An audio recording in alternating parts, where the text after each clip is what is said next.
炒銀針粉。銀針粉喺街市買返嚟之後，略為沖洗乾淨，薑切薑絲備用。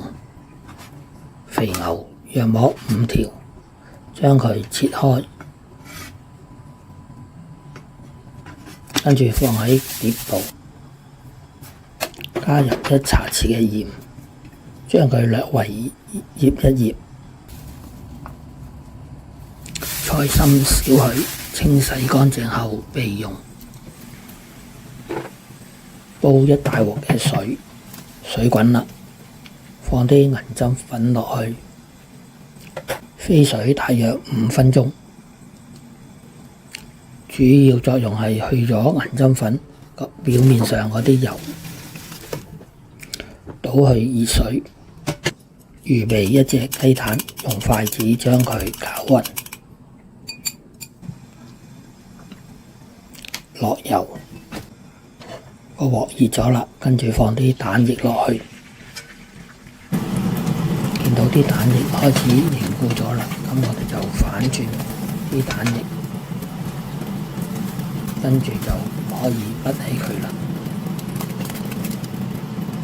用同一隻鑊，我哋放啲薑絲落去，跟住加少許油，將佢炒勻。跟住再放埋啲肥牛落去，用個鑊鏟將啲肥牛炒散，跟住再放啲菜心落去，將佢撈勻，炒佢一陣，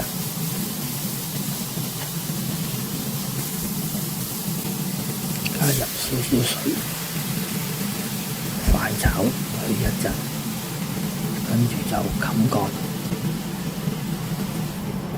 佢一陣，同一時間我哋處理啲雞蛋，雞蛋煎好啦，我哋將雞蛋切絲，將啲雞蛋分為2部分。啲菜心同肥牛已經焗咗一陣啦，我哋就打開個蓋，快炒佢一陣，加入銀針粉。用鑊鏟將佢兜勻，再放入蛋絲，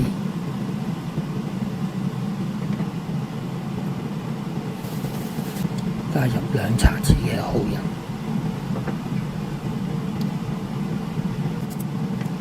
將佢兜勻，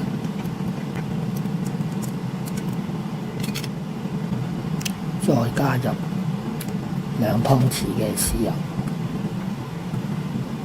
將佢炒勻，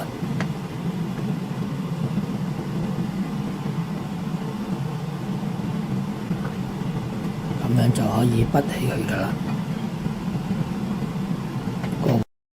個碗預先放入蛋絲，將啲銀針粉滗落個碗度，用鑊鏟將啲銀針粉壓實，跟住慢慢打開隻碗，咁樣。呢個肥牛炒銀針粉，睇完片之後記得俾 like、分享同埋訂閱。我仲有大量嘅煮餸影片，可以登入下邊 info box 參觀。